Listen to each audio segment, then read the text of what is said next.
Hola chicos, ¿cómo están? Bueno, en esta clase vamos a trabajar con la figuración y la abstracción, centrándonos más que nada en la abstracción para conocer la importancia que tiene fundamental en el mundo del arte y en la historia del arte en particular, ¿sí?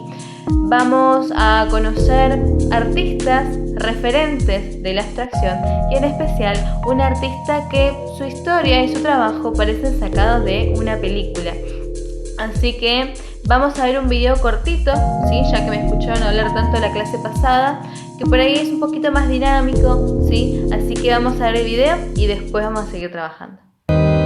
Vale, lo que la mayoría solemos imaginar al oír o leer la palabra arte o la palabra pintura es en realidad lo que deberíamos llamar arte figurativo, es decir, el arte que representa objetos o figuras del mundo natural, como esto, o esto, o esto. Pero lo cierto es que también existe un arte abstracto, que es el arte que no representa nada que esté físicamente presente en el mundo natural, o dicho de otro modo, el arte que no representa objetos de la realidad que percibimos con los sentidos, sino que crea composiciones de formas y color que no se corresponden con objetos o figuras reconocibles del mundo sensible, como esto o esto. En lugar está la idea errónea de que la historia del arte es la historia de la habilidad técnica para copiar la realidad.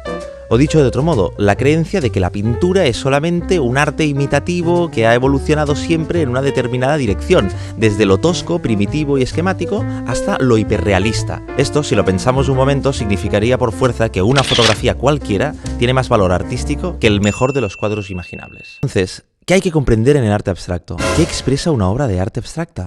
¿Por qué esta obra de arte se considera una genialidad? Y aquí llegamos al kit de la cuestión.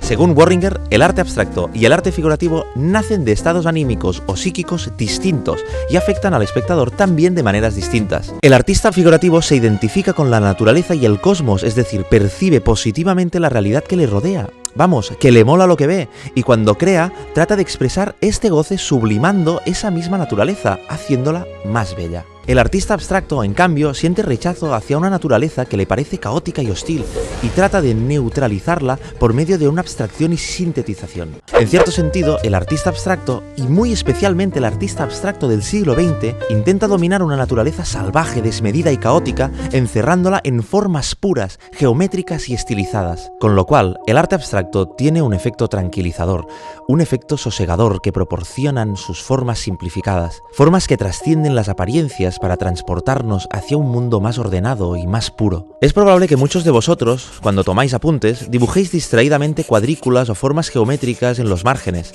Inconscientemente estáis ordenando vuestra mente, delimitando o acotando vuestra dispersión ante una materia de estudio que no os interesa demasiado.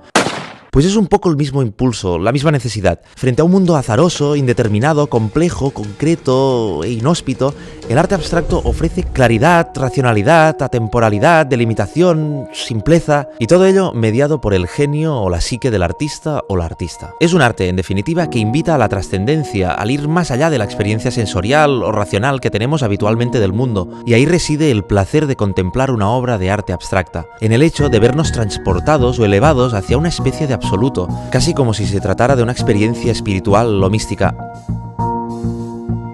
Por eso muchos cuadros abstractos de mediados del siglo XX son tan grandes, porque el artista quiere que entres, que te sumerjas en ese mundo casi celestial y salgas de tu pequeño mundo cotidiano. Este cuadro no intenta expresar la subjetividad del artista desde la forma orgánica, como haría una obra figurativa. Al revés, quiere expresar lo universal, lo que no tiene forma, lo que nos trasciende, el misterio, desde la forma pura.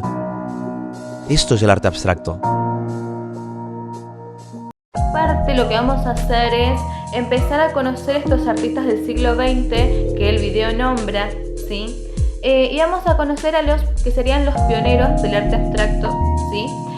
Tratando de conocer qué es lo que pasaba también en ese momento.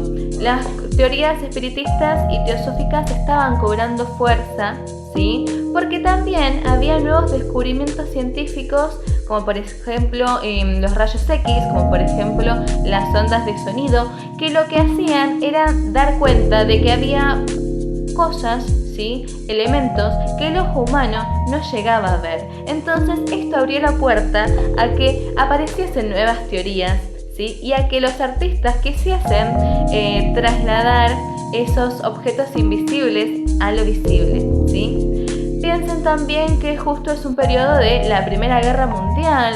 Entonces, si pensamos en que los artistas venían retratando la realidad así imitativamente, tal cual la veían, fíjense qué realidad estaba disponible en ese momento y si realmente querían trabajar con esa realidad tan dolorosa. O más bien, como hacía la abstracción, buscar un lenguaje universal, buscar imágenes que fuesen universales y que en esa imagen se condensara el mundo, ¿sí? Fíjense que tiene que ver también con el periodo que estaba viviendo estas personas. También estaba el periodo cubista, ¿sí? Que lo que hacía era sintetizar la imagen, trabajarla desde otro campo. Que muchos artistas, ahora vamos a ver, lo que hicieron primero fue más bien trabajar con el cubismo. Y tenemos por el contrario a Hilma af Klint, ¿sí? Artista mujer que fue la pionera del arte abstracto, ¿sí? Que lo que hizo fue traducir el mundo espiritual a el mundo de lo visible, ¿sí? De las imágenes. Y piensen que ella no trabajaba con el cubismo, lo que hacía era un paisaje súper naturalista, retratos muy bien trabajados y de la nada, ¿sí? Con un proceso que vamos a ver ahora, empezó a trabajar desde la abstracción, o sea, un proceso excelente, ¿sí? Y súper confiado en su obra. Hilma af Klint se la conoce hace ya 50 años aproximadamente, pero seguimos viendo que Kandinsky, ¿sí? Sigue figurando en los manuales de estudio como el padre de la abstracción, siendo ella la primera en generar la abstracción en Occidente.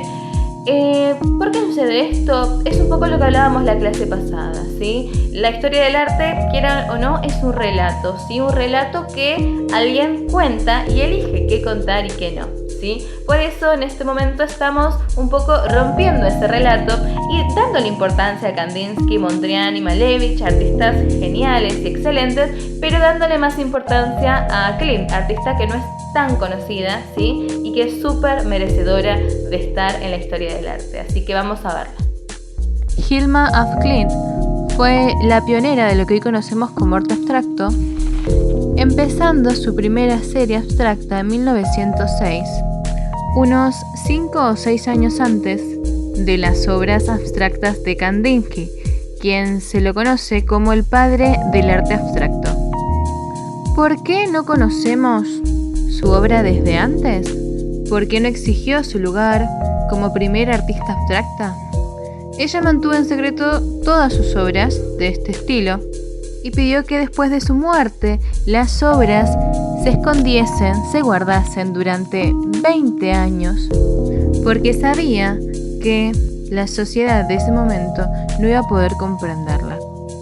Ella nace en 1862 en Estocolmo, Suecia, y a una muy temprana edad vio cómo fallecía su hermana a causa de una fuerte gripe.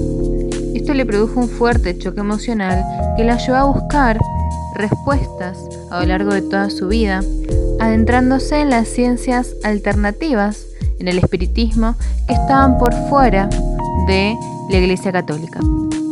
Ella estudió en la Escuela de Bellas Artes, una de las pocas instituciones que aceptaban mujeres.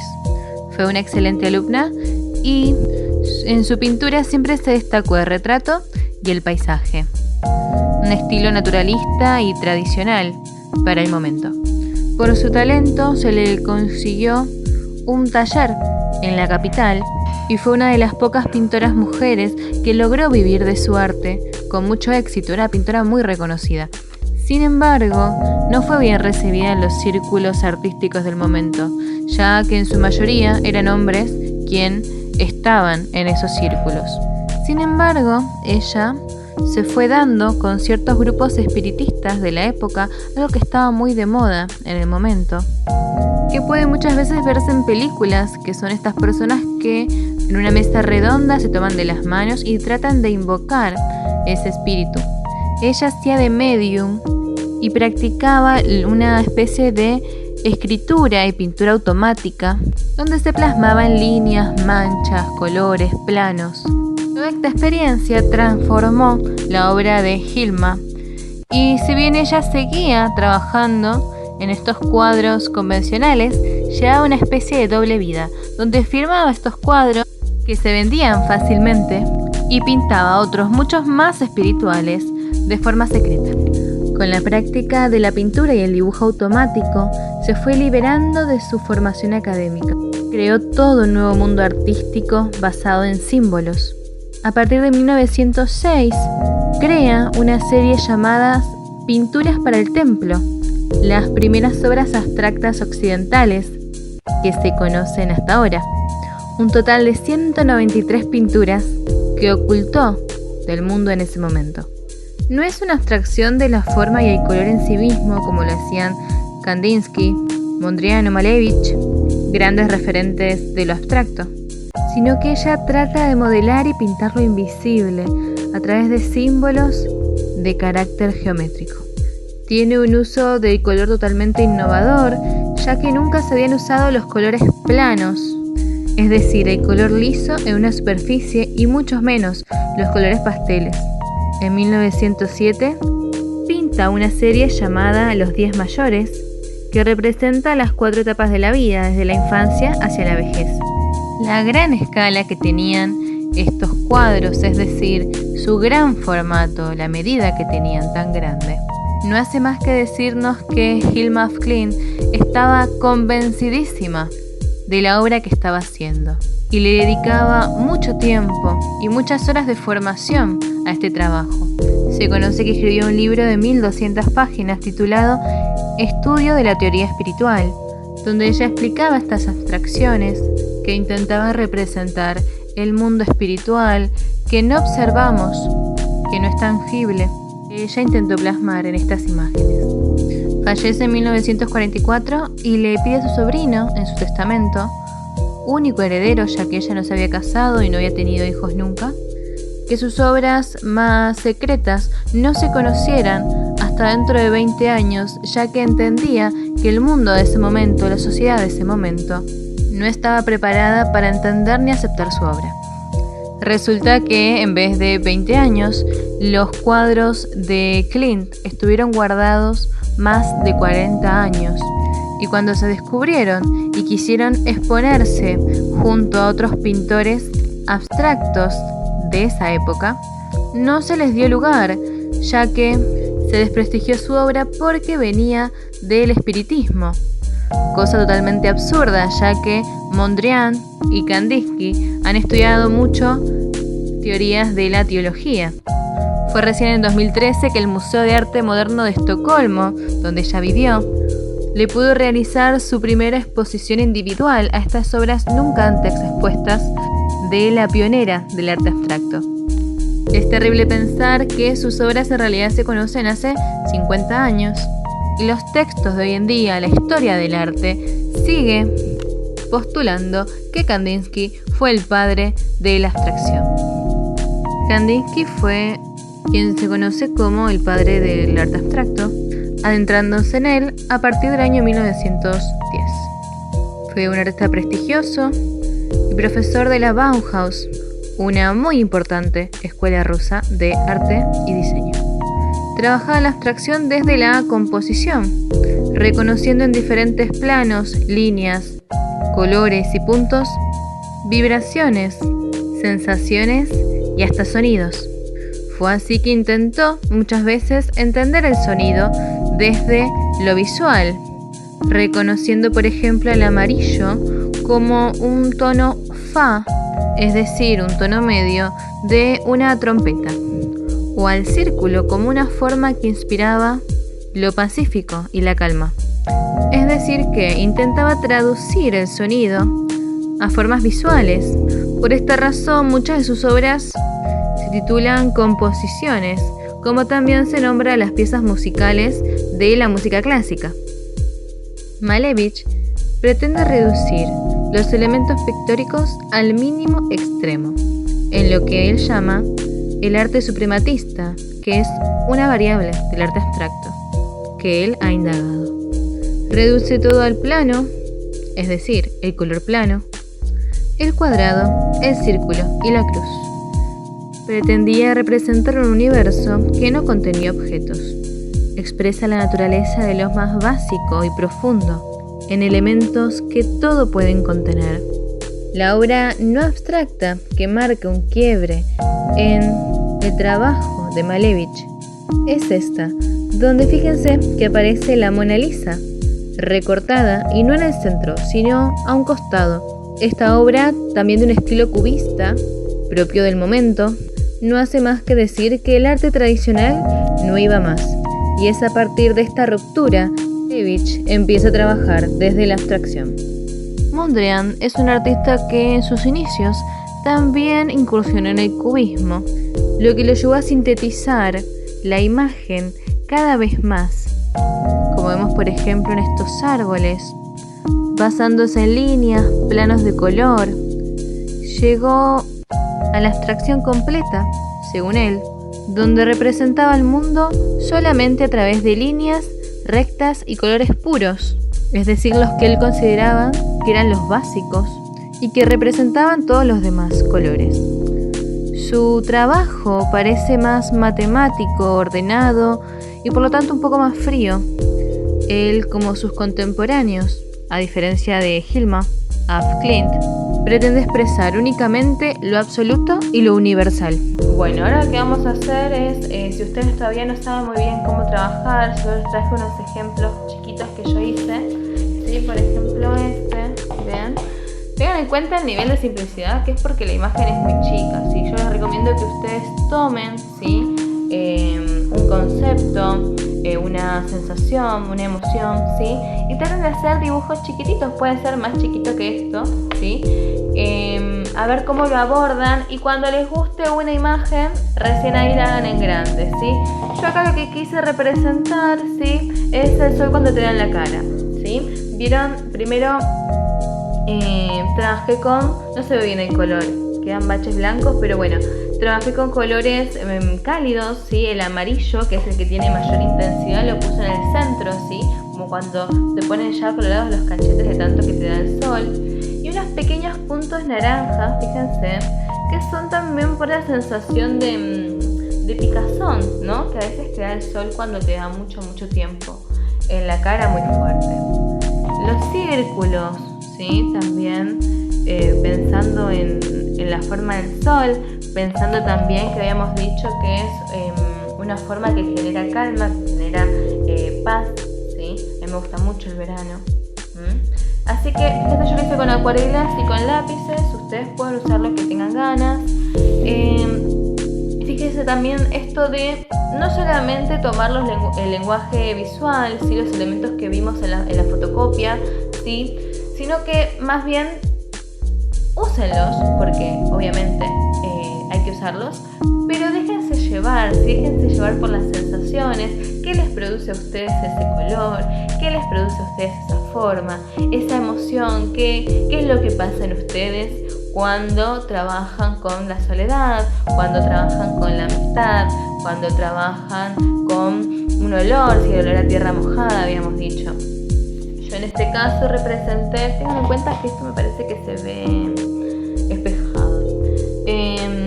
Acá representé la esperanza, ¿sí? Muy sencillo. Lo que hice fue hacer recortes de papel, ¿sí? Esto es collage, son papeles de colores que tenía.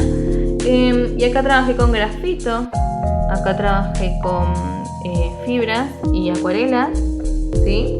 Y fíjense, esta sería para mí la esperanza, ¿no? Eso que fluye, eso que se escapa a veces vuelve, ¿sí? Pero que recorre un camino, ¿sí? Y fíjense que va desde lo acromático, desde esta especie de tormenta, garabato, ¿sí? Hasta un lugar donde hay más color, podríamos decir, ¿sí? Un lugar más de realización de la esperanza, ¿sí? De vuelta, a ver, esta es mi interpretación, ustedes van a tener una totalmente distinta, ¿sí?